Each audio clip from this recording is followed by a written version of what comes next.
Euh, Bonjour, chers auditeurs. Bienvenue sur ma chaîne. J'ai encore l'honneur d'être en présence justement du pasteur Eric et de son fils Olivier. Bonjour, messieurs. Bonjour. Merci d'avoir accepté à nouveau l'invitation. Merci de nous mettre sur le podcast. Merci. Aujourd'hui, on va parler d'un sujet qui est quand même, mettons, on aime ça s'estimer sur ce sujet-là. Ah ouais? Mais oui, les péchés capitaux. Donc, la première question que j'ai pour vous, justement, pour bien entamer, comment est-ce qu'on décrirait les péchés capitaux? Selon la Bible. Et donc, tu parles des 7 péchés capitaux? Des 7 péchés capitaux. On va peut-être devancer les questions parce que pour définir déjà les 7 péchés capitaux, il faut savoir d'où ça vient cette idée-là des 7 péchés capitaux. Pour savoir c'est quoi? Ouais. Le premier, comme, Tu peux-tu les nommer, les 7 péchés? Oui. Si vous me permettez, j'ai pris quelques notes, là. Toi, t'en connais-tu? J'en connais. C'est que vous en amenez en d'autres? Ok. Je connais, je pense, plus en anglais, mais il y a l'avarice. Comme dans la varicelle. Oui, exactement. Faut pas que je sais. L'avarice, c'est tout le long. Il y a la gourmandise. Ça va bien qu'on a plein de chips devant nous autres. Ouais. Dans le thème. Il y a la luxure. Il y a la colère. La colère. On a parlé d'un autre, justement, lors de la dernière. Oui, c'en est un. Ah oui. Il y a d'autres, je dirais que je suis L'envie. l'envie. On va t'en laisser un.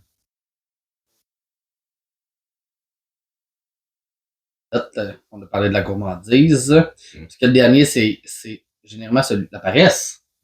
Je suis très fort là-dedans. La paresse, mais oui. C'est même trop évident. Ouais. Donc, effectivement.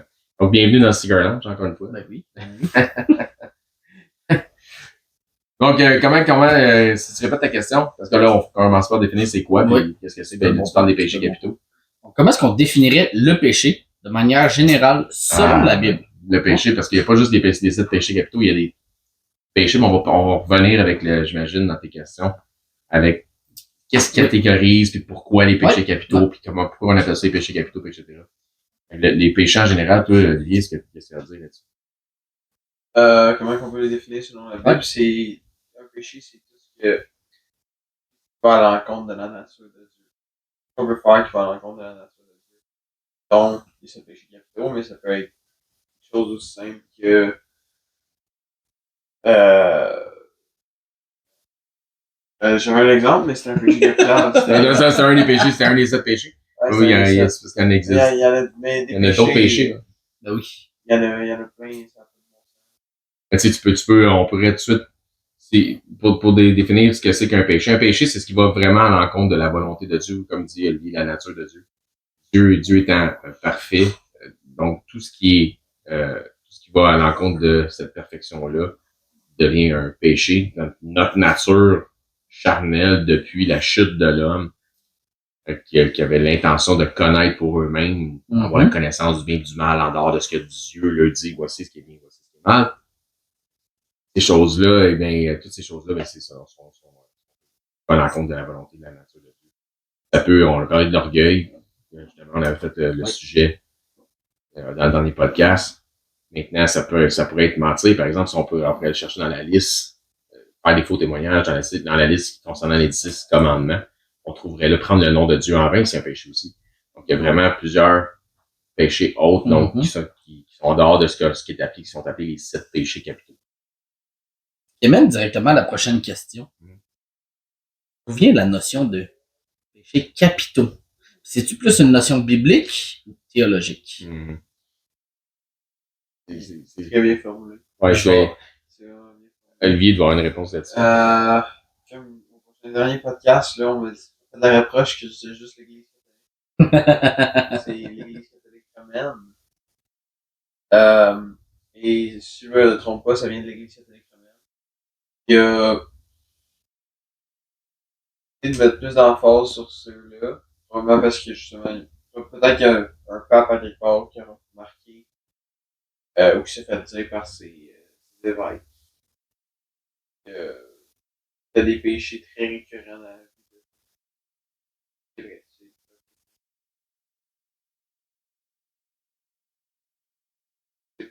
Moi, selon moi, mais c'est ma théorie, parce que je connais pas la vraie réponse. Ça va être quelque chose de semblable. Ça va être ça qui s'est passé. Il y a un pape qui s'est dit, c'est des péchés que tout le monde a. On va mettre l'emphase et on va leur donner plus d'importance que les autres. Que ça reste en tête.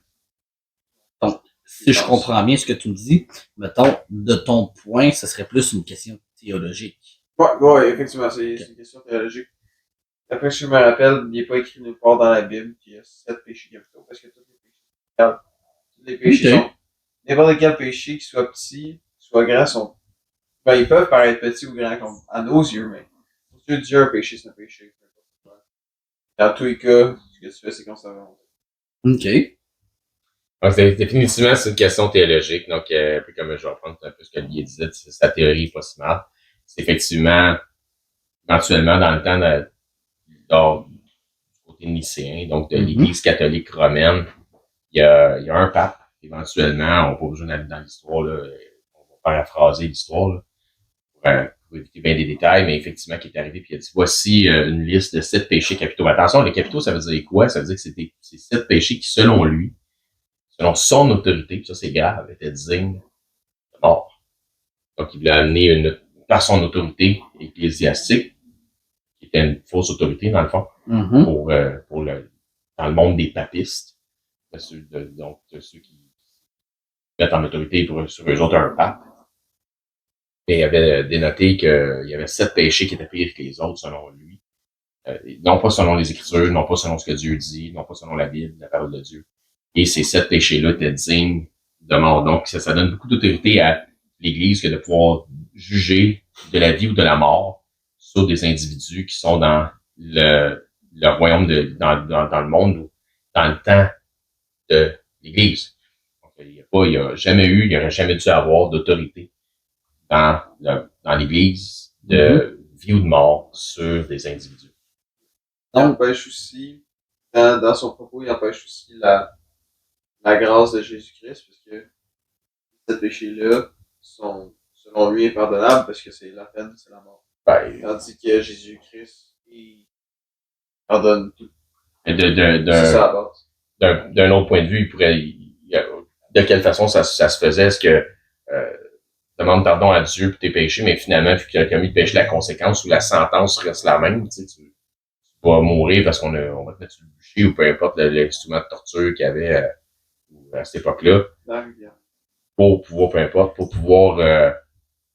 mettre fin au jour de quelqu'un qui aurait été accusé de ces 7 péchés capitaux-là, comme il y a eu des gens qui étaient accusés de sorcellerie ou de peu importe, là, qui étaient mis à mort, ou d'hérésie qui étaient mis à mort par l'autorité, la fausse autorité qui se donnait les papistes à travers l'Église catholique romaine dans les âges.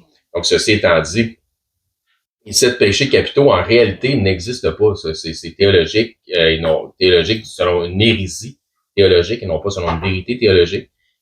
Ils ne sont pas plus capitaux que d'autres péchés. Mais pour reprendre lié un peu, où il y a des péchés, selon les Écritures, il y a des péchés qui nous sont définis comme étant pires que d'autres. Par exemple, l'apôtre Jean, dans un de ses épîtres, c'est correct, l'apôtre Jean, dans un de ses épîtres, on est tout là pour apprendre, de toute façon, les gens en ligne aussi après dans le temps. L'apôtre Jean, dans un de ses épîtres, dit de prier pour il dit, si on voit un frère qui commet un péché, de prier pour ce frère-là qui pêche, mais si c'est un péché qui mène à la mort, donc qui est digne de mort, je dis pas de prier pour cette personne-là, ça veut dire qu'il est allé trop loin. Il dit pas de le mettre à mort. Donc, l'idée du péché capitaux, des péchés capitaux puis de la mise à mort de quelqu'un vient d'une mauvaise interprétation de ces passages-là d'écriture de l'apôtre Jean dans ses épîtres. Donc, je dis pas de prier pour lui s'il commet un péché qui mène à la mort, mais sinon, de prier pour cette personne-là puis de le ramener, ramener cette personne, de le ramener dans le droit chemin. Donc, puis que quelqu'un qui fait ça, va sauver un homme, justement, de la mort. Comment dire, si quelqu'un apostasie ou dit finalement j'ai confessé Jésus-Christ, mais Jésus-Christ finalement je veux rien savoir, c'est plus vrai, je crois pas à ça.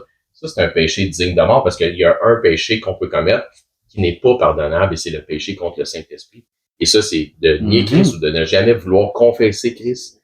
Dans les deux cas, c'est un péché. C'est de mort spirituelle, ça manifeste que tu n'as jamais été sauvé parce que tu n'as jamais compris le pouvoir ou la puissance de l'Évangile. Ça veut dire, je pense que Jésus, c'est le Seigneur et le Sauveur. Je pense que Jésus est vraiment ressuscité des morts. Mais pas j'y crois ou je sais que. Donc, c'est pas la foi à ce moment-là. Ça, on s'entend que partout dans la Bible, c'est quand même assez clair, là. C'est vraiment la mort spirituelle de la personne si on le désire. Fait, si on veut, c'est le seul péché qui est vraiment le plus grave d'entre tous, qui est de renier, si on veut. C'est ça, d'avoir entendu la vérité, mais de ne pas vouloir se laisser convaincre par le Saint-Esprit. Un peu comme lorsque Dieu a amené le jugement au déluge. Les gens ont entendu, ça nous dit que Noé était un prêcheur. Il a prêché la vérité, il a prêché le jugement qui s'en venait. Et les gens ont refusé d'y croire. Ça dit dans les derniers temps, nous sommes dans les derniers temps depuis que Christ est venu. Donc, oui, c'est ça qui est exactement, on est dans le dernier siècle. Comme ça nous dit dans les Écritures, il y a le siècle présent et le siècle à venir. Il y a 2 temps. Dans les Écritures, il n'y a pas d'autre temps. À ce moment-là, la même chose va se produire. Il va y avoir un jugement à venir. Un autre jugement à venir. Et les impies vont avoir ce qu'ils méritent, selon la justice, la sainte justice de Dieu. Donc, c'est un petit peu ça le topo. Là, on a un petit peu répondu à la question suivante qui était pourquoi, selon toi, ces péchés sont-ils qualifiés de capitaux? Ouais. Mais ça a été vraiment une question papiste. Ouais, les papistes, exactement. Qui a décidé que ces 7 péchés-là qu'on a parlé. T'étais un gourmand, t'étais digne de mort. T'étais avare, t'étais digne de mort. Et je veux dire, il n'y avait pas mieux nourri que les papes, puis il n'y avait pas plus avare que l'Église catholique romaine. Débarrassez-vous des biens de la terre puis amenez ça au presbytère. Là, on veut votre bien puis on va l'avoir. Là. C'était pas mal. Exactement. Ouais. Ce qui amène justement toujours dans le même optique là, de leur gravité. Quelle est la gravité pour vrai, autre que la personne qui a été en contact avec l'Évangile, mais qui a décidé de renier quand même l'appel de l'Esprit du Saint-Esprit, sont tous sur le même pied d'égalité dans le sens on est tous pécheurs.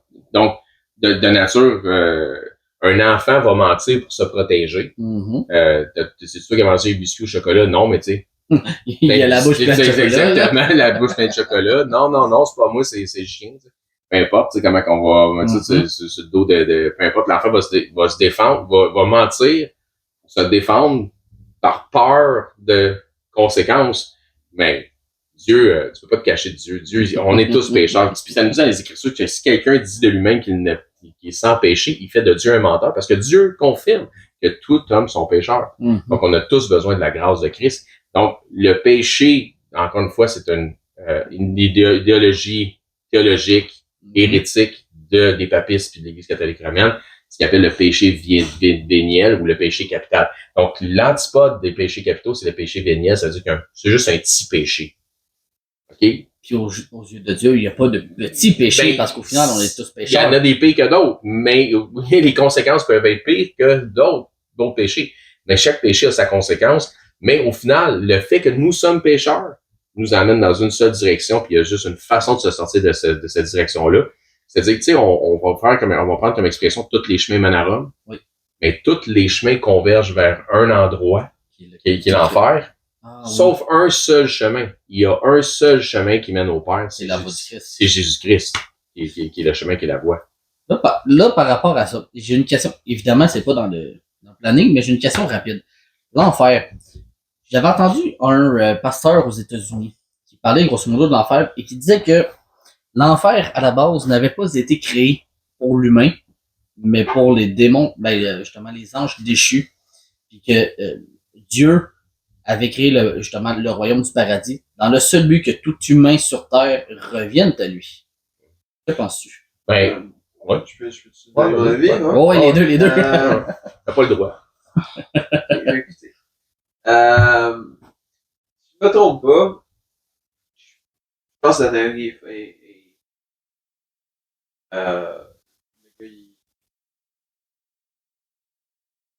il s'est trompé.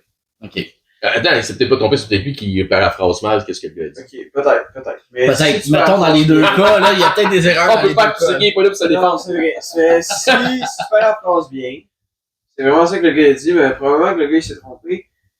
Parce que Dieu savait déjà que l'humain Allez, pêcheur. allait être pécheur.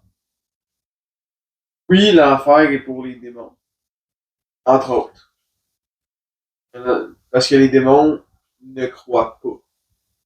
Ben, Ils ont Ceux qui vu, croient mais pas, ils n'ont Non, pas vu. non, non, ça dit que les démons non, croient, mais ils croient, en tremblent. les enfants, ouais, c'est pas qu'ils croient pas, mais ils ont pas Jésus comme Seigneur. Pas Jésus certainement comme Seigneur. Définitivement. Définitivement. Fait que oui, ils croient, mais ils ont pas Jésus comme Seigneur. Fait que c'est la même règle pour eux que celle pour nous dans ce sens-là. Hein? Qu'il faut que tu aies Jésus comme Seigneur et Sauveur. Là, Pour Faisons ça une petite réponse courte dans les deux cas parce que c'est pas sur le planning justement. la Ah, ok, question. ok. J'ai bientôt fini. Vas-y. Ensuite, est-ce que je comprends? Moi, comment qu'il avait dit ça à mon ami à un moment donné, c'est que le paradis, c'est juste un lobby d'attente. Et à la fin, d'après ce que j'ai compris des Écritures, durant l'Apocalypse, après l'Apocalypse, éventuellement, les chrétiens vont revenir sur Terre et on va vivre sur la Terre comme elle était, comme Adam et Ève l'ont fait. Avant sans péché et tous dans l'harmonie. Selon ce que j'entends, après ça, c'est juste que tout le monde vivra dans l'harmonie, pas de péché, pas de. Ouais, c'est ça, ça va juste être des chrétiens. Pour sûr que je sais c'est quoi l'Apocalypse dans ce que Olivier nous raconte. Là. L'Apocalypse, le livre, Ouais, le livre de l'Apocalypse. une autre histoire. Ouais, c'est complètement une autre histoire. Là, Parce que le livre de l'Apocalypse, je comprends, éventuellement. 95% de ce qui est dans Ouais. l'Apocalypse, c'est déjà arrivé. C'est ça. Mais Éventuellement, après, on en Tu parles après, de la fin du monde. après que tout soit accompli. Ok. 100%. Même Ok. si tout a été accompli en Jésus-Christ. On s'entend? Là, on parle après. OK. Ok. Je comprends. La fin des Fin. Quand la Fin. fin arrive. Quand Jésus revient, c'est la fin. C'est En ça. effet. Et quand c'est la fin, c'est le début. Pour nous autres. Et pour ces gens. Mais ok. Donc, l'enfer a été créé. C'est là, je vais t'en prendre. Si le gars dit ça, tant pis, mais l'enfer n'a pas été créé. L'enfer a été formé. Il y a une différence. Dieu a créé pendant ces 6 jours de la création. On ne voit pas Dieu créer après ça. Si ce n'est que nous autres, quand on revient à Jésus-Christ, on est une nouvelle créature. Mais Dieu on voit pas Dieu qui crée après les 6 jours de la création. On voit que Dieu fait des choses, forme des choses. Donc, utilise déjà sa création pour modifier quelque chose ou changer quelque chose ou apporter quelque chose, ou apporter un jugement ou une justice. Ça veut dire que l'enfer a été formé pour Satan et ses anges. Satan et ses anges, voulant dire que Satan s'est rebellé. Il avait amené des anges. Il a amené supposément un tiers des anges, qui est probablement un chiffre innombrable, avec lui dans sa rébellion contre Dieu. Donc, il les a convaincus que sa politique à lui était la bonne. Donc, c'est son cabinet de politiciens qui l'ont suivi. Si on peut faire une image terrestre de ce qu'on peut reconnaître. Et c'est le mauvais parti politique. C'est celui-là. Mais ceci étant dit, l'enfer a été formé pour Satan et ses anges. Quand? Ben, on comprend que Satan, selon les Écritures, a péché après avoir été créé. Il a été créé pendant les 6 jours de la création. Parce que Dieu a créé pendant les 6 jours de création tout ce qui, donc, comme ça nous dit dans Exode 20, que tout a été créé en 6 jours. Autant sur la terre, dans le ciel, dans les océans, peu importe. Donc, les anges, donc, qui habitent dans les lieux célestes, tout a été fait dans les 6 jours de la création. Satan a péché avant l'homme. Parce que c'est lui qui a amené dans le serpent, qui a convaincu la femme, et ensuite l'homme, de pécher contre Dieu. Donc, le premier des pécheurs, c'est Satan et ses anges dans la rébellion. Les hommes ont suivi après ça, ont choisi de suivre un autre Dieu, petit D, qui est Satan, en obéissant à la voix ou à la parole de l'ennemi, du serpent. Donc, pour répondre grosso modo, très rapidement, oui et non. L'enfer n'a pas été créé parce que la création s'est faite en 6 jours et Dieu s'est reposé le 7e journée. Mais a été formé par la suite à cause de la rébellion de Lucifer. Puis, suite à ça, Lucifer s'est fait de l'ingérence auprès justement d'Adam et Ève, puis les a convaincus. Il a été allé chercher d'autres disciples. Exactement. Donc, il est tout le temps l'antitype de Christ, l'antitype du Seigneur. Donc, il veut ses disciples, lui aussi. Exactement. Il veut qu'il y ait des gens qui le suivent dans sa rébellion. C'est Et juste- il veut démontrer à Dieu que le summum, le pinacle de sa création qui est l'homme n'est pas digne de son amour.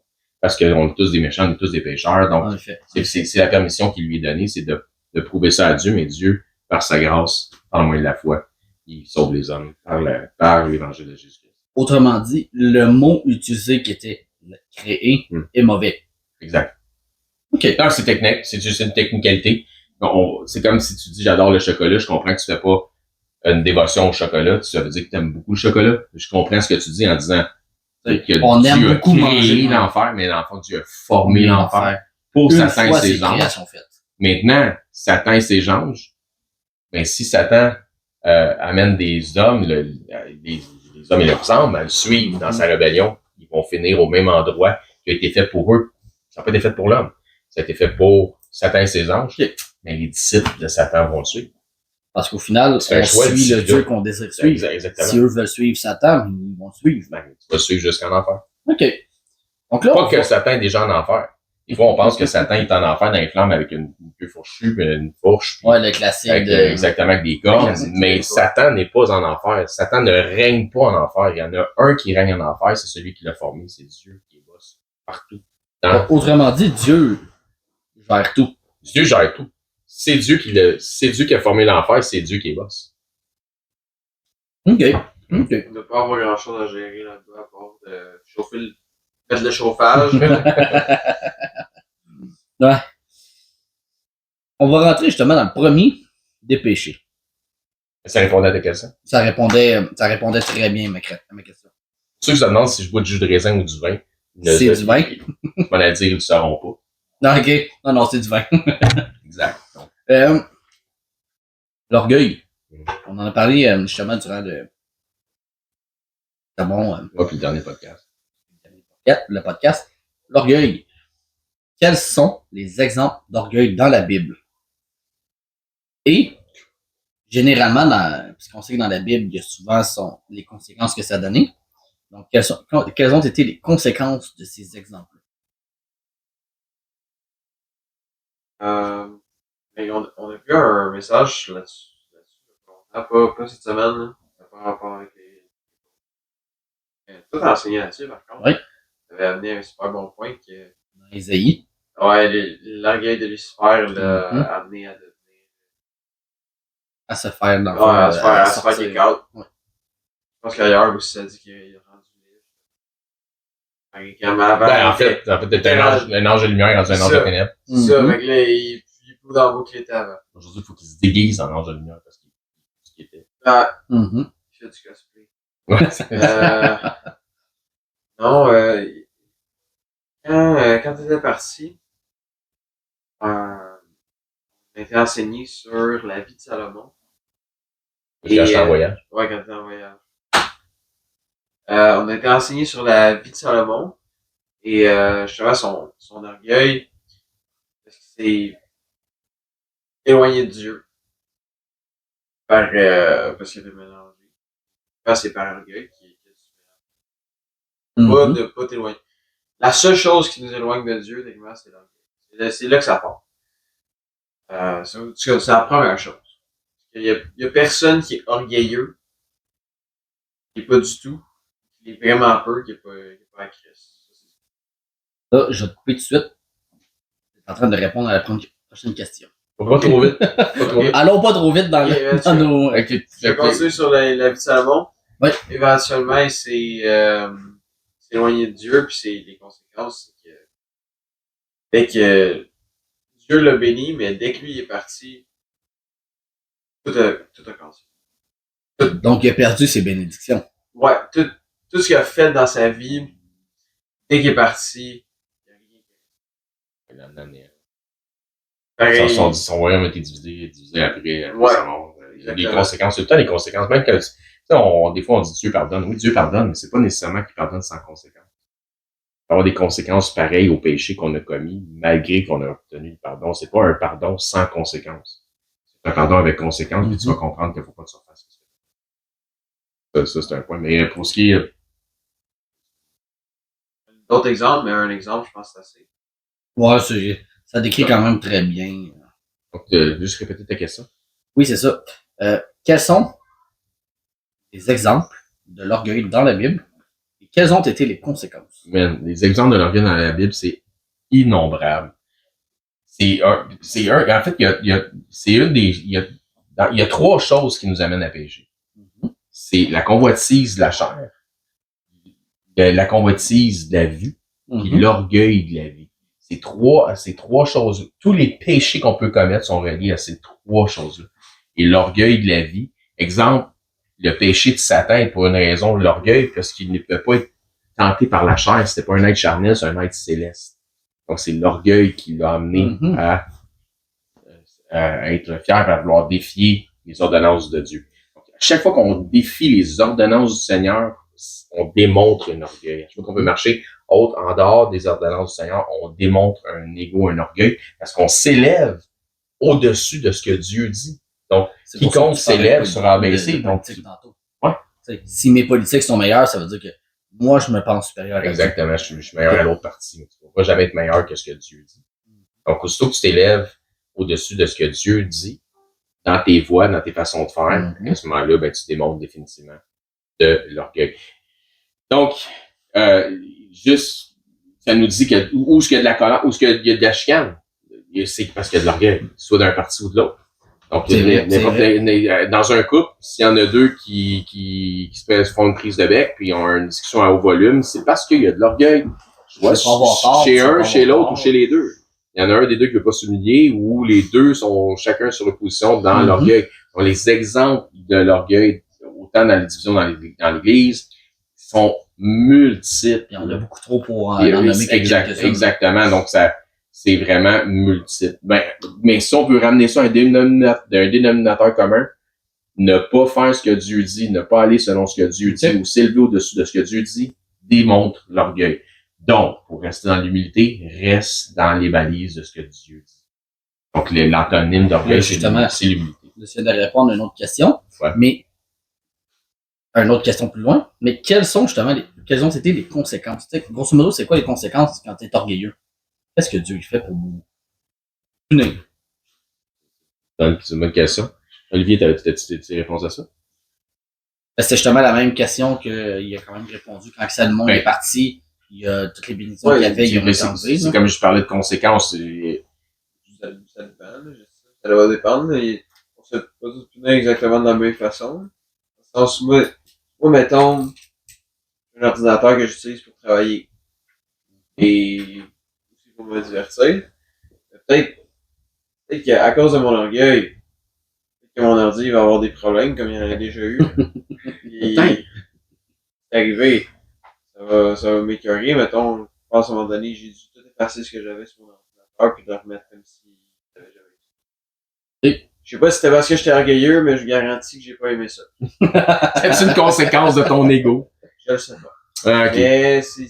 Mais je sais, ça va être, les conséquences doivent être différentes pour tout le monde, mais à la fin, ça va quand même, c'est quelque chose qui va nous affecter, puis certains, ça va peut-être leur faire plus mal que d'autres. Mettons une question dépendamment à quel point ton orgueil est... Mais je pense pas que c'est... Je pense que oui. Je pense que j'ai un exemple, mais je suis pas là-dessus. Parfait, ben vas-y pas. Fait que, dans ce que Dieu va faire, ça nous dit que... Bon, ça va. Tout le monde, il y a un oiseau qui vient de frapper dans la vie de la véranda. Il s'est rentré, mais il s'est rendu compte que c'était plus dur que sa face. Il y a... Dans ce que tu mentionnes, au niveau de l'orgueil, les conséquences de l'orgueil. Il y a des conséquences à chaque péché, que ce soit la convoitise de la chair, que ce soit l'orgueil, que ce soit l'orgueil de la vie, que ce soit la convoitise de la vue, peu importe comment on nourrit nos convoitises puis nos péchés, il va toujours avoir des conséquences. Ça dit maintenant, il y a des conséquences pour le monde. Le monde, il y a un jugement qui vient sur le monde. Nous, ça nous dit que pour nous, pour les croyants, on n'est pas dans le jugement de Dieu, mais on va être dans les conséquences pareilles parce que c'est un père aimant, puis un père aimant va châtier ses enfants qu'il aime pour que ses enfants restent dans le droit chemin. Donc, on va avoir des tapes ses fesses spirituelles, si tu veux. Il y a trois aspects, comme on avait trois aspects qui vont nous amener à pécher. Donc, tous les péchés sont reliés à trois aspects. Il y a trois aspects qu'on revoit dans les Écritures, je dis pas que c'est seulement ces trois-là, mais conséquemment avec les Écritures, on les voit plus, c'est répétitif, qui fait en sorte que Dieu essaie d'attirer ton attention en frappant sur ces trois aspects-là. Tes relations interpersonnelles, ou tes relations familiales, peu importe, tes finances, puis ta santé. C'est les trois choses sur quoi Dieu frappe des fois pour dire toc, toc, toc. Allô, je suis là. Il y a quelque chose que tu fais que j'apprécie pas. C'est pourquoi ça nous dit qu'il y a aussi dans 1 Corinthiens que plus que plusieurs ont failli ou ont pris la communion de façon indigne ou sont justement dans l'orgueil. À ce moment-là, il y en a plusieurs qui sont malades ou plusieurs qui sont morts parce que Dieu a atteint leur santé pour essayer d'amener de les faire réveiller, d'essayer d'avoir leur attention. Puis il y en a qui n'ont pas répondu à ça, se sont rendus jusqu'à la mort. Donc, ils sont restés dans leur ego. Donc, la mort peut être la conséquence la plus grave, mais la mort physique, la plus grave. Ouais. Mais Dieu dit à un moment donné, écoute, t'es un mauvais exemple pour tout le monde. Dans l'Apocalypse, c'est quelque chose qui revient. Il parle de la Jézabel qui endoctrine des gens dans l'Église. Puis il dit là, je vais l'acheter je vais la rendre malade, puis je vais acheter ses enfants sur un lit de mort. Encore une fois, c'est le même concept qui revient. Maintenant, Dieu peut aussi faut t'atteindre au niveau de tes finances, au niveau de ta santé, au niveau de tes relations interpersonnelles, pas nécessairement parce que tu as péché, mais parce qu'il veut fortifier ta foi en mettant ta foi à l'épreuve. Comme dans le livre de Job. Je pense depuis tantôt. Comme dans le livre de Job. Dans le livre de Job, tu pourrais dire ça c'est une conséquence de l'orgueil, mais c'était pas vraiment une conséquence, justement. Il a vraiment testé sa foi. Il a éprouvé sa foi, mais avec les trois mêmes aspects. Donc, on peut pas tout le temps dire parce que t'es malade ou parce que t'es blessé, c'est parce que t'es orgueilleux. D'un autre côté, on voit aussi que Jacob a lutté avec l'Éternel, puis à la fin de la lutte, il y a personne qui s'est fait mal. Mais quand il a exigé une bénédiction, quand il a demandé c'est quoi ton nom, éventuellement, l'ange de l'Éternel l'a blessé à la hanche ou au muscle de la hanche. Pourquoi? Pour qu'il s'humilie, qu'il reste humble. Puis là, il allait faire face à son frère avec tous ses enfants, avec tous ses troupeaux. Puis, pour lui faire comprendre, écoute, la douleur est bosse. Tu pourras pas te défendre. Tu pourras pas défendre ta famille. Tu pourras pas affronter ton frère avec ton orgueil et ton ego que tu as toujours eu. Il va falloir que maintenant tu t'humilies devant ton frère. Il va falloir que tu t'humilies dans ton chemin. Il va falloir que tu me fasses confiance. C'est ce que Jacob a été obligé de faire. Puis Jacob, il avait dit, si l'Éternel fait ci, fait ça pour moi, l'Éternel sera mon Dieu. Donc, il avait fait un pacte avec Dieu. Et ça nous dit qu'à un moment donné, au lieu de dire que le Dieu de mes pères, Jacob a dit, à un moment donné, tu vois que l'Éternel est devenu le Dieu de Jacob, le Dieu d'Israël, qui son nom a été changé. Parce qu'il s'est justement humilié. Il s'est humilié devant l'Éternel. Donc, exactement. Donc, Dieu va t'emmener à un certain endroit. On voit ça dans l'orgueil aussi du roi Nabuchodonosor, qu'il l'a enlevé de son royaume, il l'a rendu un peu fou. Exactement. Il était rendu dans un champ, il mangeait du gazon comme une vache. Finalement, quand il a reconnu où c'est qu'il en était rendu, les cheveux qui poussent, il y a un sans-abri dans la rue, là. C'était épouvantable. Quand il était rendu à un certain point, qu'il est rentré en lui-même, puis qu'il est revenu dans son bon sens, parce que c'est comme ça que Dieu essayait d'avoir son attention, puis il frappait sur le clou, puis il frappait sur le clou. Éventuellement, Nabuchodonosor a confessé l'Éternel comme étant le Dieu des dieux, et il l'a ramené dans son royaume avec toute sa gloire. De un robineux, là, un sans-abri, un SDF, à retour roi dans le royaume, dans ses pleins pouvoirs. Incroyable. Donc, Dieu n'est pas limité dans comment il va attirer notre attention. Mais, c'est étant dit, je sais pas si ça répond vraiment à la question qu'on avait. Ça répond à la question qui était des exemples. Donc, tu m'as donné quand même pas mal d'exemples. Ouais. Et les conséquences. Donc, les deux m'avaient quand même répondu que les conséquences, grosso modo, varient selon la gravité, si on veut, à quel point t'es dans l'orgueil. Ben, je veux dire, plus vite que tu te rends compte que Dieu essaie d'attirer ton attention sur quelque chose, plus rapidement tu t'humilies, que tu changes tes voies, t'amendes tes voies, puis tu confesses ton péché, puis tu l'abandonnes, bien, plus rapidement, Dieu te libère de certaines conséquences. Ça sera une discussion pour un autre tantôt qu'on va prêcher la semaine prochaine. Qui est justement la repentance.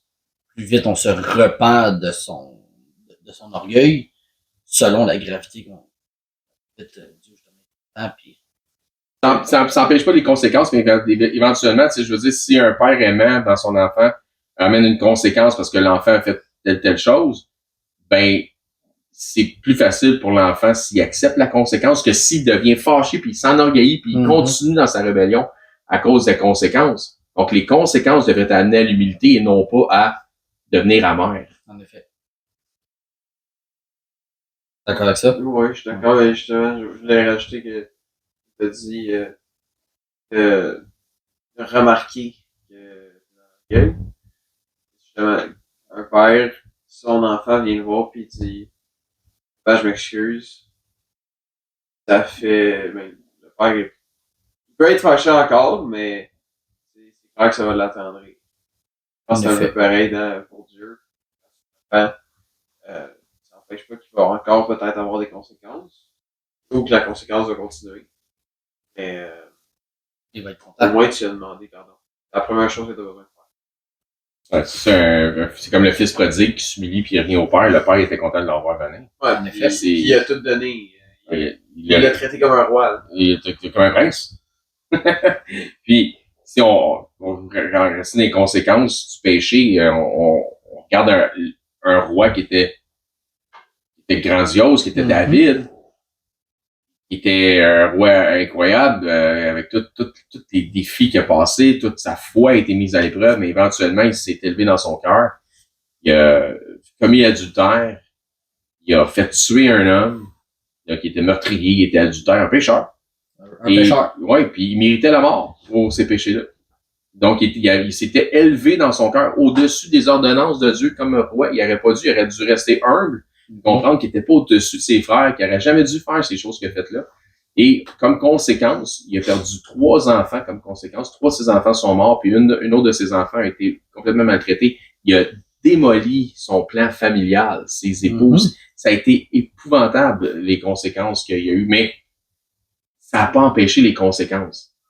Donc, les conséquences ont été là quand même s'il se repentit, il s'est vraiment repenti de tout ce qu'il a fait, mais ça n'a pas empêché les conséquences. Par contre, David a eu la sagesse d'accepter les conséquences, de comprendre qu'il méritait ces conséquences. OK. À la fin, son fils, il a régné, puis c'était la personne le plus sage de tous les temps. C'est bon. Pourquoi l'orgueil est-il souvent vu comme la racine de tous les autres péchés? Excellente question. Je dirais que c'est peut-être vraiment parce que c'est la seule chose que tu vas pas confesser Christ, t'es orgueilleux. Tu vas jamais confesser Christ, t'es orgueilleux. Je suis désolé. Parce que j'ai aujourd'hui. Je pense que c'est pour ça que c'est la racine de tous les péchés. Ben, si je vais avec la question, ça serait pour ça. Parce que c'est la chose qui t'empêche de confesser. Parce qu'au final, ça nous...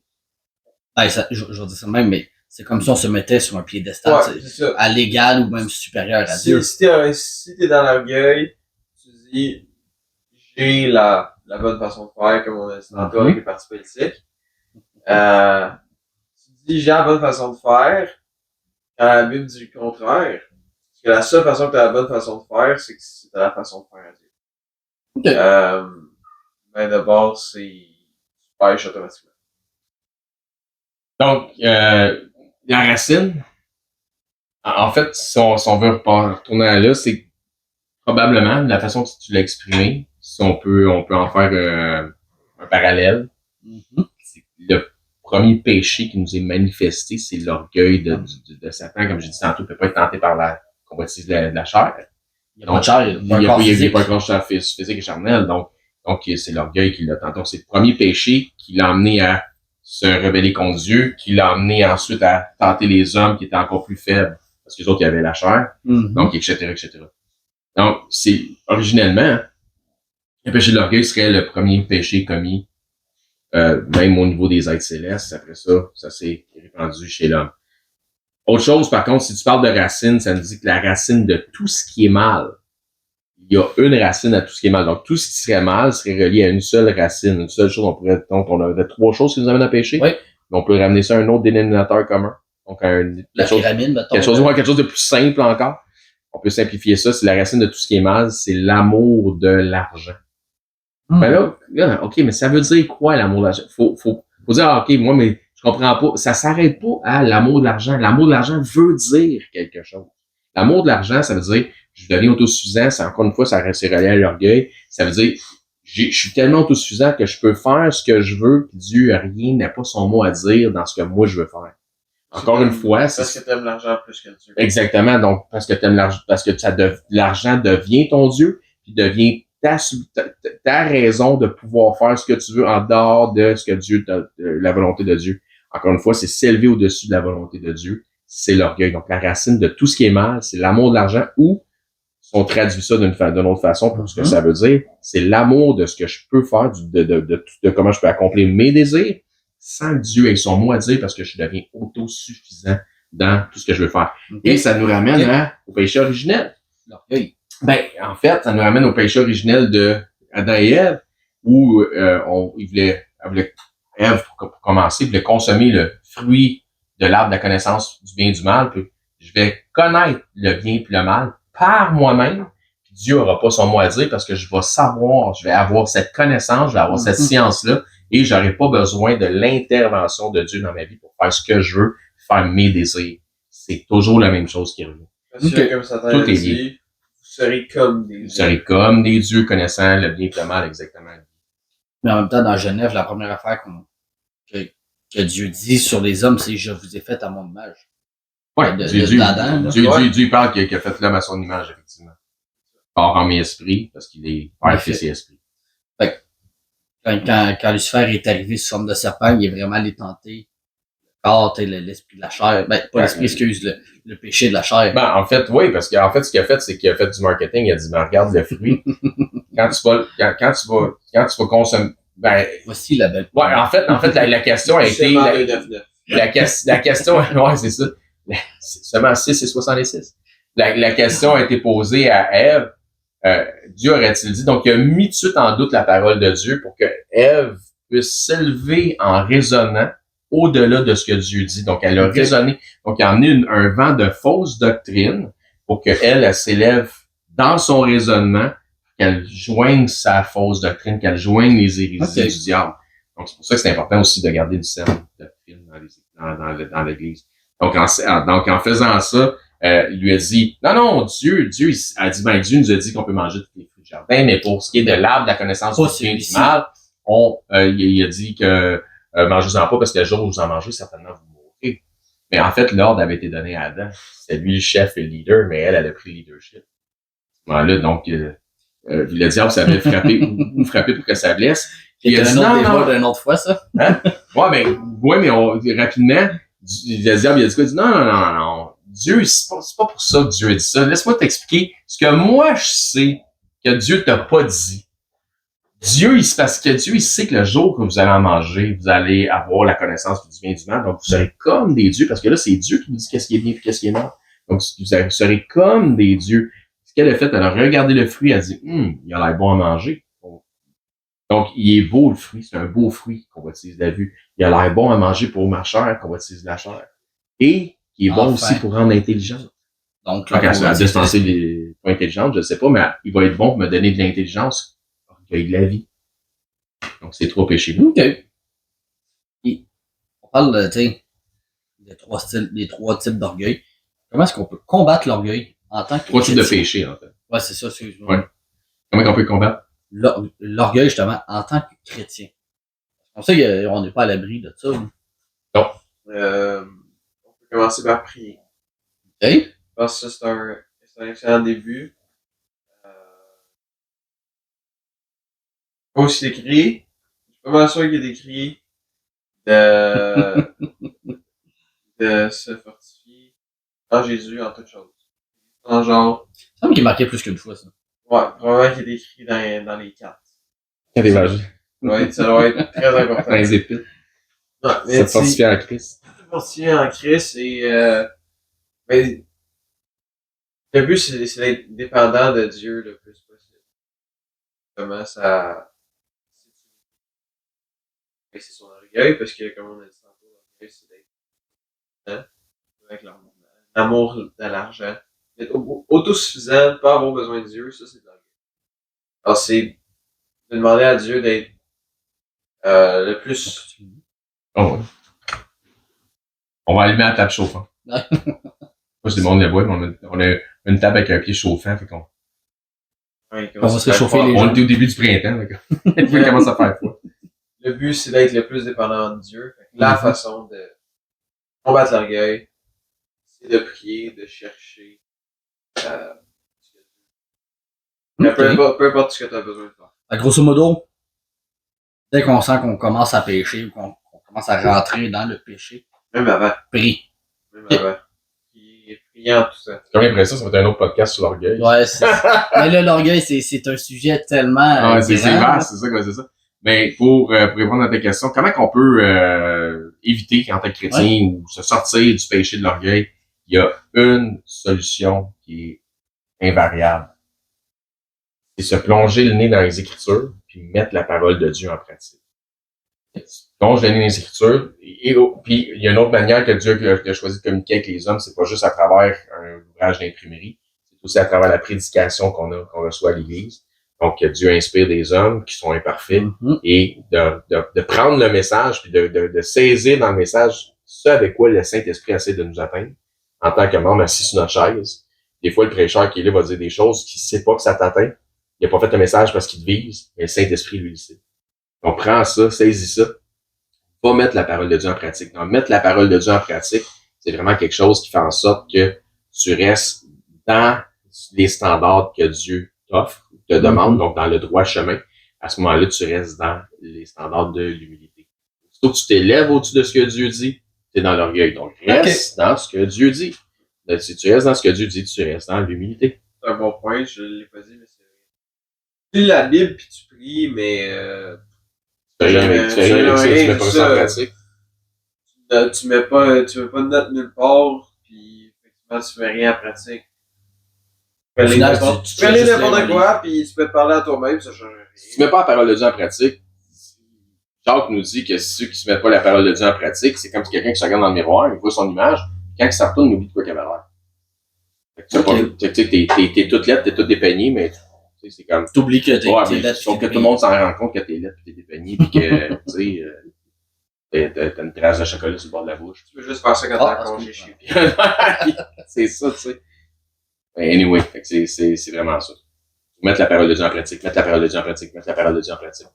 C'est ce qui fait la différence. On a de la difficulté à faire. En tant que chrétien, on a de la difficulté à comprendre le concept et à le mettre en pratique.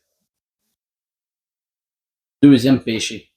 Ouais. Ben, que j'ai écrit. L'avarice. L'avarice. Comment la Bible parle-t-elle de l'amour de l'argent ou des biens matériels? On en a déjà parlé, hein? On en a quand même glissé un mot tantôt, là. Donc, comme, tu sais, on a parlé de beaucoup de choses, là. Je vais passer tout de suite à la deuxième question qui est en rapport avec ça. Quelle est la différence entre la bonne gestion des ressources et l'avarice? Ça, c'est bon. Qu'est-ce que t'as à dire là-dessus? À quel point on sait que là, ça devient de l'avarice? C'est tellement cool parce que moi aussi, j'ai ce questionnement-là en quelque part parce que là, je suis un jeune homme, comme vous pouvez le voir. En tout cas, j'ai pas. 45 ans? Je sais pas si sur la caméra on voit pas les rides des autres. Mais Ça paraît pas il y a 45 ans. Non. Je prends des bonnes vitamines. Ouais, je prends les bains de soleil. Ah non, c'est pas vrai. Parce que, ouais, parce que moi je commence à investir à la bourse. Et je gratte les scènes un peu. Et dans notre économie, j'en ai besoin presque. Là. Si je veux avoir une maison, il va falloir que je gratte les scènes. La vie. Ah, c'est la vie. Alors, je pense que la différence, c'est c'était la mode gain. C'est ça? Il y a pas de la question, c'est quoi la différence entre une bonne gestion financière puis l'avarice? Ça, exactement. L'avarice et une bonne gestion financière. La différence, c'est que si t'es avare, je pense que tu vas être incapable de te donner. Premièrement, tu vas être incapable de te donner. Ou si tu donnes, j'irai sur l'exemple de l'offrande. Quand tu donnes à l'offrande, t'es pas obligé de donner la dîme. qu'on enseigne à notre église.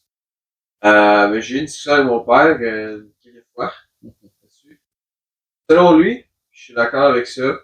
Quand tu donnes, comme la femme qui a donné, Jésus il a dit Deux qu'elle pieds- avait. deux pieds dans le Ouais, fond. c'était Elle comme. avait donné déjà plus Deux que ce que scènes, tout le là. reste avait C'était donné. presque rien, là. Puis elle avait donné plus que tous les autres parce que ce qu'elle avait donné, c'était De son, c'est de son son vivre, besoin. là. Ouais. et non de son superflu. Parce qu'elle a donné de façon sacrificielle.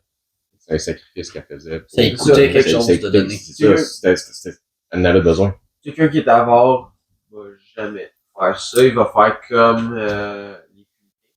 Mais après, les publicains, les pharisiens qui ont fait. Oui. Ils donnaient de ce qu'il avait.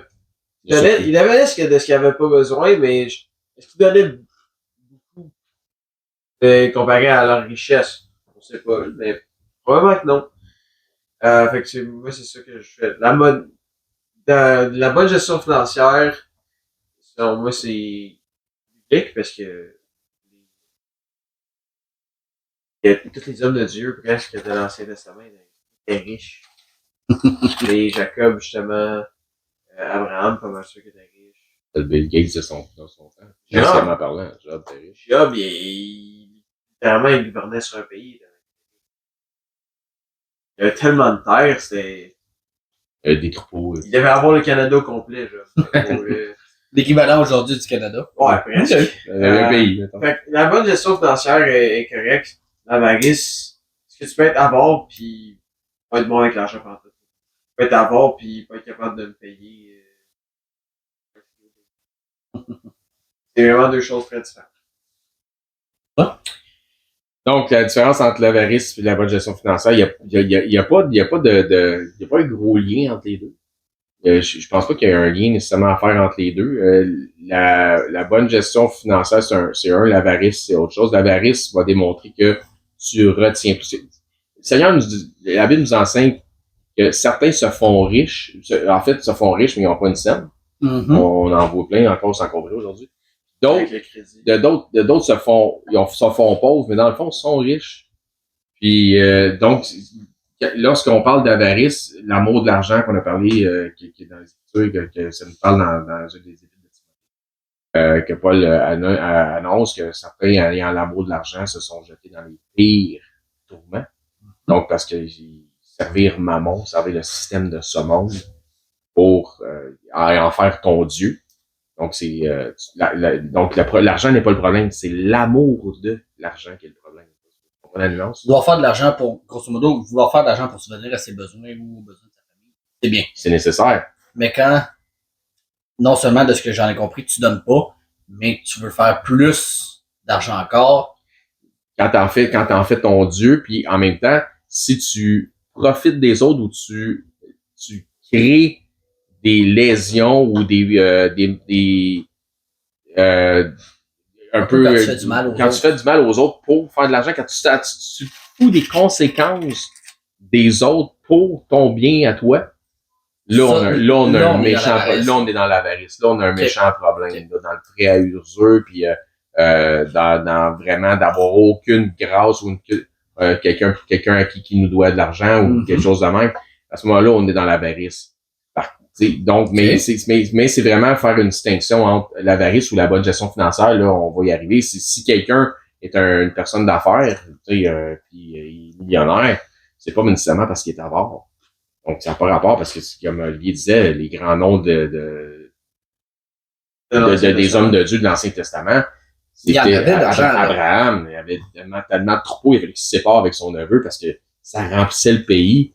Il y avait des hommes à sa solde, il y avait une armée pour lui prête à combattre avec lui, les fournir en épée. Je veux dire, il parle de Job, c'est la même chose. C'était l'équivalent d'un milliardaire de son époque, exactement. Joseph aussi, celui qui a fait embaumer Jésus. Joseph d'Arimathée était riche, il y avait une femme riche qui subvenait aux besoins de Jésus aussi par ses offrandes. Donc, on voit ça souvent. C'est vraiment pas comme un problème. La prospérité financière, c'est pas un péché du tout. Donc, c'est à partir du moment où, justement, tu mets ta relation avec Dieu de côté. Tu cherches juste de l'argent. L'avarice, c'est non seulement c'est de vouloir faire de l'argent à outrance, puis quitte à ce que ça brime l'autre, puis tu t'en fous. et de tout vouloir garder pour toi, comme si ça devenait ton trésor, ton Dieu, ta subsistance, ton autosuffisance, puis à ce moment-là, Dieu, il vient te sortir du portrait. Ouais, Au niveau de la bonne gestion financière, c'est pas compliqué. Les Écritures nous donnent un principe qui est très, très clair. Celui qui emprunte est esclave de celui qui prête. L'idée là-dedans, c'est autofinance-toi sur tout, autant que se faire se peut. Autofinance-toi parce que d'être esclave, dans ce sens-là, c'est pas une bonne chose. Parce que le Seigneur nous dit, si tu es esclave, pas très bon, puis si tu peux te libérer, libère-toi. Donc, trouve une façon de te libérer, justement, de tes dettes. Pourquoi? Parce que quand tu dois de l'argent à quelqu'un, il y a une partie de ton travail, que si, par exemple, tu fais 40 heures par semaine, il y a une partie de ton travail qui s'en va à payer ta dette. Donc, il y a une partie de ton temps, ton labeur, qui va servir à rembourser l'autre. Donc, dans cette partie-là, tu es esclave de celui à qui t'as emprunté.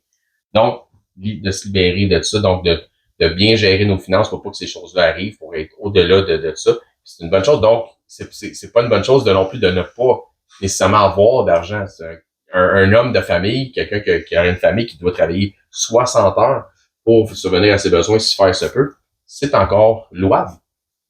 Pas nécessairement parce qu'il est à bord. Mais c'est pour subvenir aux besoins. Donc, subvenir aux besoins. Moi, c'est encore très bien. Bibliquement, on avait déjà fait une étude là-dessus, on a vérifié les Écritures. Un père de famille devrait être prêt à travailler 12 heures par jour, 6 jours par semaine pour subvenir aux besoins de sa famille, si besoin est. Ça veut pas dire qu'il faut qu'il fasse ça, mais si vraiment c'est là. Puis Dieu va jusqu'au bout. Ça peut être aussi une épreuve de la foi, puis si tu vas jusqu'au bout, le Seigneur devrait faire la différence. OK. Non, ben, si t'es plus obligé de travailler 72 heures semaine, t'as-tu, tu vas être capable de faire de l'argent. Ben, si tu peux le faire en 4 jours, si tu peux le faire en 4 jours puis donner les autres journées au Seigneur. C'est encore mieux. Ben oui. Là, est-ce qu'on peut citer une parabole ou un personnage biblique illustrant l'avarice? Ouais. Lazare, c'est ça son nom? Lazare, mais l'homme riche et Lazare. C'est pas, ouais, c'est Lazare, c'était le pauvre. C'est pas une parabole, je pense que c'est vraiment une histoire. C'est pas une parabole. Ben, c'est ça, c'est une parabole où. Ouais, mais c'est correct. La question est bonne. Ouais. Mais dans cette histoire-là, il y a un homme riche, justement, qui est super avare. Et qui voit Lazare, que lui, il est en train de mourir. Qui est pauvre. Que les chiens lui lèchent les plaies. Là, ça veut dire qu'ils ont de la compassion. Et où le plus good bon. C'est l'un des deux. C'est l'un des deux. Non, c'est par compassion. Il faisait partie de la meute. Puis, l'homme riche qui le voit, je pense que ça va être reprise. Il fait rien pour lui. Il fait absolument rien pour lui parce que, justement, que ça coûterait de l'argent, ça coûterait du temps. Lui, il n'a pas le temps pour ça. Il faut qu'il s'occupe de sa business. Peu importe de quoi il a besoin de s'occuper. Lazare, c'est pas de priorité, même si c'est l'avarice, j'ai fait ça. Et on parlait des conséquences tantôt. C'est quoi la conséquence de l'homme riche? Je pense qu'il s'est fait dépouiller un peu plus loin. Il finit en enfer. Ah, c'est une autre histoire, ça. Ah, ok, excuse. L'homme finit en enfer. Il est pas. Je suis pas en train de condamner ceux qui sont à bord. Tout le monde peut se repentir, mais lui, il n'a jamais fini par se repentir. Ok. Et Lazare, lui, il était pas à bord. Et, peu coïncidence, lui, il est au ciel. Coïncidence. Ouais. Et j'ai mis de la. Je sais pas si ça paraissait sarcastique, mais. Quelle drôle de coïncidence. Ouais. Ah! Il est au ciel! Ouais, mais il faut dire une chose, c'est pas parce que l'homme était riche qu'il est en enfer, pis c'est pas parce que Lazare était pauvre qu'il était au ciel. C'est parce qu'il a été généreux, puis il a aidé. Parce qu'il a cru, parce qu'il a eu la foi.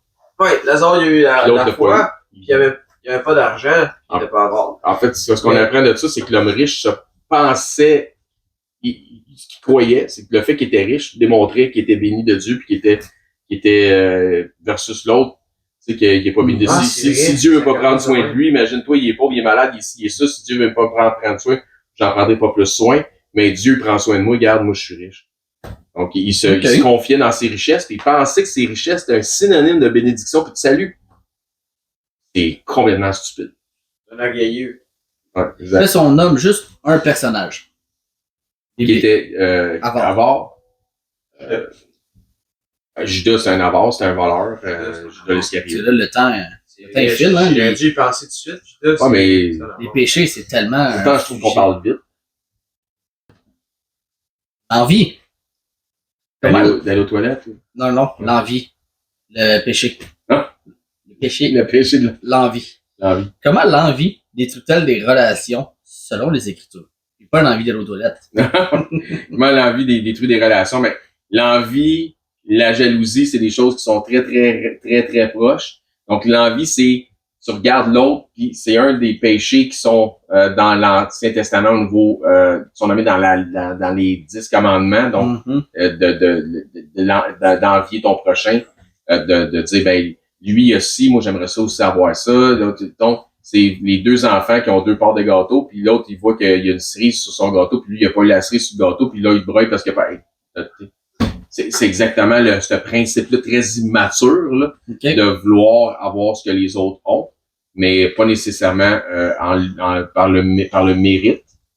Pas parce qu'on mérite quelque chose, mais par l'accomplissement. Ça veut dire qu'à un moment donné, si tu veux quelque chose, tu travailles pour l'avoir, là. Puis jalouse pas, sois pas jaloux, sois pas envieux de l'autre qui a fait les efforts pour obtenir ce qu'il y a. Puis de toute façon, puis comprends à un moment donné, à un certain point, que la bénédiction de Dieu, c'est ce qui importe.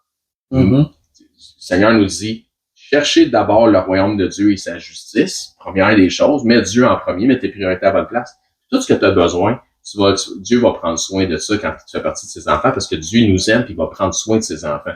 Donc, ça nous dit, si on a la piété, donc croire en Dieu, savoir qu'on est sauvé par la grâce, par le moyen de la foi, d'être co-héritier avec Christ, être enfant de Dieu, d'avoir ce pouvoir-là d'être appelé enfant de Dieu, de la piété. Et si on a ça, si on a la nourriture puis le vêtement, donc des choses qui sont essentielles à la survie, t'es pas nudiste, donc on est soit matérialiste, mais t'es pas nudiste, donc on commencera pas à se dévaler les rues tout nus. Donc on a le vêtement, puis on ne manque pas de nourriture dans nos garde-manger. Donc si on a la nourriture et le vêtement puis la piété, on devrait être content de ça. Donc l'avarice vient, l'envie vient du fait qu'on n'est pas contenté de ce qu'on a. Ça démontre qu'on n'est pas content. Okay. Maintenant, si tu as un enfant, pour donner un exemple, puis il dit, papa, je veux un verre de jus d'orange.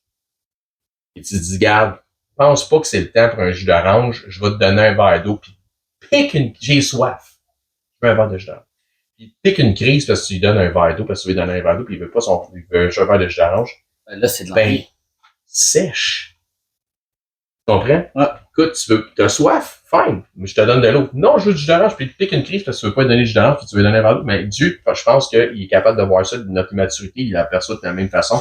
Si t'es pas content de ce que t'as, tu mériteras pas d'avoir ce que t'as pas.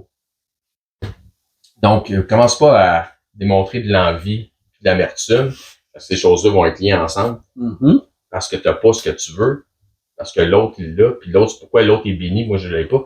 Dans les proverbes, dans les psaumes, pardon, un psaume d'Asaph explique exactement ça. Il dit, comment ça qu'il y en a qui ont l'air bénis, puis qui ont l'air riches, puis qui ont pas l'air d'avoir de misère dans la vie. Puis moi, j'étais un croyant, j'ai toutes les misères du monde, puis je comprends pas, puis j'ai pas ces richesses-là. Puis vu que je suis croyant, je devrais être béni. Je suis le fils de Dieu à qui toi t'appartiens. Pourquoi qu'il me bénit pas au-dessus d'eux autres, mais il bénit les méchants? Dieu est pas en train de les bénir parce qu'il dit, à la fin, ils vont avoir le jugement. Et comprend, à un moment donné, il vient à la réalisation qu'à un moment donné, ils vont avoir le jugement. Mm-hmm. C'est pas le temporel qui est important, c'est ce qui est spirituel, c'est ce qui est éternel.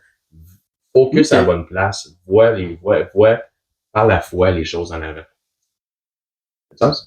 Est-ce quelque chose à rajouter? Tu as répondu aux 3 questions en une seule. Non, mais là, si j'ai répondu à 3 questions, non, il y a rien à rajouter. Là, il est trop bon. Ouais, Trop bon. Désolé. Je vais quand même répéter par mesure de... Les gens sachent c'est quoi les 2 autres questions. Mais par la suite, qui était, quelle différence fais-tu entre l'envie et la jalousie dans le contexte biblique, que tu as quand même très bien déterminé? Puis comment guérir d'un cœur envieux selon la parole de Dieu? Ça reste l'humilité, mon frère. Ça reste avec le contentement. C'est le contentement qui fait la différence. Sois content. Veux-tu bien être content? C'est comme quelqu'un qui dit, j'aime pas ma job. Ah, t'aimes pas ta job? Ah, tu ma job. Ouais, ben, j'aime pas le monde qui sont là, j'aime pas le monde qui sont là. Ok, j'aime pas ta job. Ok. Donne-moi 2 affaires que t'aimes de ta job. Ah, j'aime pas ça. Ok, il paye pas. Oui, il me paye. Mais t'as pas ça qui te paye ou t'aimes mieux qu'il te paye pas? Non, mais je suis content qu'il me paye. Bon, ben, une affaire. On l'a pas payé. Quand tu te rends quand même, je me rends en voiture, OK? Puis tu stationnes où? Ben, je me stationne en avant de la porte. Fait que t'as un stationnement, t'as pas besoin de marcher 1 kilomètre, là, tu sais. Tu peux te stationner en avant de la porte. Fait que t'aimes-tu le fait que t'as un stationnement en avant de la porte ou t'aimerais mieux te stationner très loin dans un autre travail où tu dois stationner très loin ou payer le stationnement gratuit ou un stationnement gratuit? T'aimerais-tu mieux payer? Non. Fait que là, on est 3 affaires que t'aimes de ta job. Ça va bien? Là, finalement, quand t'es rendu à 10, finalement, ma job est pas si pire que ça. C'est une question d'attitude. Donc, de relativiser, puis Ouais. j'ai ça, d'autres l'ont pas. J'ai Bro. ça, d'autres l'ont pas. Si tu veux le contentement, compte tes bénédictions. T'en as des bénédictions. Fais la liste de tes bénédictions, puis compte tes bénédictions. T'en as plein. T'en as plein, puis quand ça va mal, dis-toi que ça va pas mal. Parce que t'es encore béni bien plus que d'autres. J'ai eu un incident où j'ai eu un problème de santé récemment. Le monde me demandait comment tu vas. J'ai mal quelque part, mais je suis béni bien plus que d'autres. C'est comme le fameux adage. Je me plaignais que j'avais pas de souliers jusqu'à temps que je vois quelqu'un qui a pas de pieds. Moi, j'ai un questionnement pour toi avec ça. Parce que, vraiment que le monde va se demander ça aussi. Si t'as envie de changer de travail, par contre. Peut-être que tu n'aimes pas ta job, puis ça arrive, je suis sûr que ça arrive à 100% du monde ton job, à un moment donné. Est-ce que ça empêche est-ce que l'envie t'empêche d'avoir de l'ambition? Non, absolument pas. Ok. Non, c'est absolument pas. Puis, j'ai changé de travail dans certaines situations. Il y a des choses, des fois, il y a des impondérables qui te détruisent la vie dans certaines situations. Tu pourrais avoir 10 affaires que tu aimes de ta job, puis avoir un patron qui te méprise de façon exécrable, puis tu peux pas changer cette personne-là. Ben, à ce moment-là, il y a des choses qui sont insupportables. Parce que, là, à ce moment-là, tu peux comprendre que les choses sont quand même très intéressantes. Ouais, mais tu rentres. Tu pourras pas changer. Il y a rien que tu vas pouvoir faire pour. Il y a rien à non, faire. ça te pourrit la vie, là, de façon incroyable, là, tu sais. Donc, s'il fallait que tu fasses 3 heures de trafic in, 3 heures de trafic out, 6 heures par jour, puis tu pourrais. T'as pas le temps de vivre. Non, t'as pas de vie, puis là, tu sais qu'à ce moment-là, tu calcules ces 6 heures-là dans ta journée de travail, ça fait aucun sens. À tous les jours, 5 jours par semaine, puis tu sais que tu pourrais avoir le même genre de travail, mais que tu pourrais récupérer. Donc, prie là-dessus, demande à Dieu. Puis dans bien des cas, moi, ce que j'ai fait, c'est que j'ai demandé à Dieu, Dieu, si tu me bouges, je bouge. Dans bien des cas, Dieu m'a clairement montré, voici le timing, voici le chemin, voici, c'est ça que j'ai pour toi. Puis tu laisses, tu dis, ben, hey, c'est la volonté de Dieu. Puis tu te rends compte que finalement, tout va sur des roulettes. Amen. Puis des fois, c'est Dieu qui veut que tu bouges. Dieu veut t'amener en haut. Dieu, il dit, OK, là, c'est le temps, là, de faire un move. Mais si c'est juste une question d'attitude ou de mécontentement, prie là-dessus. Considère qu'est-ce que t'as. Ça, avoir de l'ambition pour avoir, mettons, un meilleur salaire pour améliorer ses conditions de vie, ça, c'est correct. C'est pas de l'avarice. C'est ni de l'avarice, c'est ni de l'envie. Ça, c'est correct. Si, ne limite pas ton potentiel. Ouais. Là, c'est un autre avenue. Parce que si Dieu te donne un potentiel, va chercher le maximum du potentiel que Dieu t'offre. Par contre, exemple, ce que je dirais, c'est pour prendre un travail il y a aucun travail qui est méprisable. Je veux dire, il n'y a pas de sous-métier. Mais si tu travailles au salaire minimum dans tel cadre, mais que puis tu fais ton 40 heures par semaine, puis tu le fais diligemment, puis tes patrons sont contents parce que tu fais un bon travail, parce que tu as un bon témoignage, etc., mais que tu peux faire un travail avec les connaissances que tu as acquises ou avec les études que tu as, éventuellement, tu obtiens des diplômes ou peu importe, ben, tu peux doubler ou tripler ton salaire, va pas limiter pour 40 heures par semaine, va pas limiter ton potentiel. Et à ce moment-là, si Dieu te permet, moi, je dis tout le temps à quelqu'un, si tu varies de braquette, tu fais plus d'argent. Quand tu rentres à cet endroit-là, puis quand ça fait, souvent on a des 3 mois aussi de probation, quand tu fais un nouveau travail, donne une offrande à l'Éternel, une offrande de prospérité. Montre à Dieu, dis merci dans ton offrande. Seigneur, c'est grâce à lui merci, qu'on obtient ça. Exactement. Ouais. M'ont dit que tu y fais confiance, puis tu es content d'y avoir fait confiance. Puis c'est parce que c'est l'offrande qu'on sort de nos poches, c'est entre toi et lui. Il y a quelque chose de spécial là-dedans qui est entre toi et lui. La Bible condamne-t-elle toute colère? Absolument pas. Puis quelle est la différence entre une colère juste et une colère pécheresse? Excellente question. C'est une excellente réponse. Ah, j'ai peut-être une bonne réponse. Dieu, il se fâche plusieurs fois dans la Bible. Vraiment plusieurs fois contre je pense pendant l'Exode, comme ça a été dit. Cette semaine, je suis pas mal sûr que ça a été dit cette semaine, que le peuple d'Israël avait décidé de faire un party. Ça a été ce Oui, dimanche. c'est vrai. Il a décidé de faire un party, puis ils ont dit qu'ils faisaient le party dans le nom de l'Éternel. À l'honneur de l'Éternel. À l'honneur de l'Éternel. Et Dieu est avec Moïse sur la montagne, je pense, pendant ce moment-là. La première chose qu'il a dit à Moïse, c'est Moïse, ton peuple s'est corrompu. Fait qu'il il était fâché, là. Il était fâché que le peuple faisait ça. Il avait décidé de commencer à faire un party en l'honneur de l'Éternel, mais c'est pas ça qu'il voulait. Fait que oui, la colère, il y a des colères justes, dont celle de Dieu qui a toujours été juste, qui va toujours être juste. La colère de Dieu est 100% correcte. Mais par contre, nous les hommes, on a plus tendance à s'emporter et à pas avoir une colère juste. Ouais. Une colère, toute colère n'est pas un péché. Donc, il y a des colères qui sont selon Dieu. Il y a des colères qui ne sont pas selon Dieu, sont selon la chair. Donc, une colère qui est selon l'esprit, selon la justice de Dieu. C'est une colère pour Dieu. Donc, c'est une colère qui va dans le sens de Dieu. Donc, ta colère manifeste la justice de Dieu. Exemple, si quelqu'un fait un crime que tu sais qui est punissable puis qui déplaît au bon sens moral que Dieu nous enseigne, puis ça te fâche, mais tu réprimandes ça, mais tu réprimandes ça dans le nom de l'Éternel, parce que c'est Dieu qui aime pas ça. Fait qu'au final, toi, t'aimes pas ça parce que Dieu aime pas ça. T'es fâché parce qu'au final, il a offensé l'Éternel. Parce qu'il va carrément à l'encontre du sens moral que Dieu a établi, contre la moralité de Dieu. T'es fâché comme Dieu l'est à son péché. Dans ce cas-là, c'est pas un péché. Mais parce que Dieu l'est aussi. C'est peut-être pas à toi d'appliquer la sentence, mais tu dois te fâcher. Mais ceci étant dit, on a un exemple de colère qui est saine dans l'Écriture, qui est celle de Jésus dans le temple lorsqu'il a renversé les tables des marchands. Donc, il était fâché pour la justice de Dieu. Parce qu'il dit, vous ne ferez pas, vous faites de ma maison, la maison de mon père, une maison de brigands puis de voleurs. Allez faire votre business en dehors de l'Église. Tu laisses l'Église pour ce qu'elle doit être. Ouais, je fais un parallèle avec l'Église, c'était le temple. Mais ouais. Exact. Exactement. Donc, ça, c'est une saine colère. Même chose. Donc, puis le contraire serait une colère selon la chair, pour toutes sortes de raisons charnelles. On est offensé, on est orgueilleux, on est immature. Ils viennent me couper sur l'autoroute. Ouais, exact.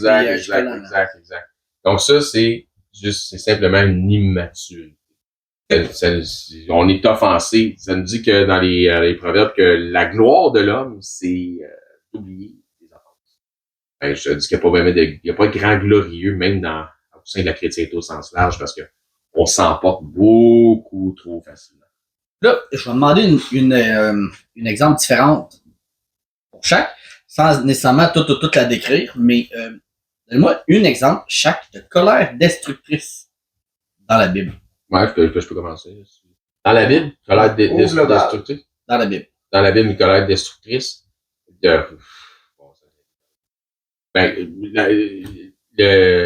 L'attitude de Pharaon, par exemple, dans l'Exode, il s'est fâché plusieurs fois contre Moïse et Aaron. À un moment donné, il dit, effacez-vous de ma face, parce que la prochaine fois que vous allez voir ma face, vous allez mourir. Je vais vous mettre à mort. Et donc, pendant que Moïse essayait de sortir son peuple. Ouais, exactement. Puis il disait, hey, laisse partir mon peuple. Je te demande la permission. Je sais pas, pas pire, là, je te demande la permission. Je suis pas obligé de le faire. Ouais, c'est ça. Là, je le fais, là, tu sais. Donc, il y a eu une colère, et cette colère a été destructrice parce qu'elle a détruit son propre pays. Elle a détruit son propre fils. Elle a détruit les premiers-nés des Égyptiens. Elle a détruit le pays au complet. Elle a ravagé le pays, cette colère. Il y a eu justement des punitions par la suite. Ouais. Les conséquences ont été toutes les plaies d'Égypte. Puis encore là, on va revenir au premier point qu'on a énuméré tantôt, au premier péché. Parce que le pharaon était très orgueilleux. Oui, il était rempli d'orgueil. Il était rempli d'orgueil. C'est une boule d'orgueil, effectivement. Donc, c'était une colère qui était destructrice à ce point-là. Mais il y en a d'autres dans les Écritures, il y en a plein d'autres. Puis pour en nommer une deuxième? Colin, il a pris la seule idée que j'avais, là. J'avais comme idée, justement, l'Arche de Noé. Ah! C'est la colère, oui, c'est une colère de Dieu. Oui. Mais ça reste une colère destructrice. Il a détruit l'homme. Je vais faire une parenthèse ici parce que on parlait de colère tantôt, puis j'avais un point que je voulais amener tantôt. Ça nous dit dans les Écritures que on parlait de conséquences, que Dieu est comme un père aimant qui châtie. On est sous le châtiment du Seigneur si on fait quelque chose de pas correct en mettant ses enfants, mais le monde est sous la colère. Tous ceux qui confessent pas Christ comme Seigneur et Sauveur demeurent sous la colère de Dieu. Nous autres, on n'est pas destinés à la colère de Dieu, mais on est destinés à une chose. On est destinés aux persécutions et aux tribulations. De ceux qui sont sous la colère de Dieu. Oui, parce que c'est eux autres qui vont sauver. Donc, oui, qui se retournent vers nous, effectivement, puis qui nous persécutent. Parce que ça nous dit que nous sommes tous ceux qui voudront vivre pieusement à Jésus-Christ seront persécutés. Et dans 2 Thessaloniciens, où ça nous dit qu'on n'est pas destiné à la colère de Dieu, dans le même épître, ça nous dit par contre qu'on est destiné aux persécutions. Ouais. Donc, merci pour ce très bon point. Ouais, c'est juste qu'il y a un point que je voulais amener. Là, c'est quoi ton exemple de Ben, moi, il a parlé de l'Arche de Noé, ça m'a fait penser à Sodome, qui a été, justement, que Dieu s'est fâché après Sodome parce que, Sodome et Gomorrhe, parce que, assez, c'est assez. Aujourd'hui, ce qu'ils faisaient là-dedans, c'était aujourd'hui des crimes sexuels.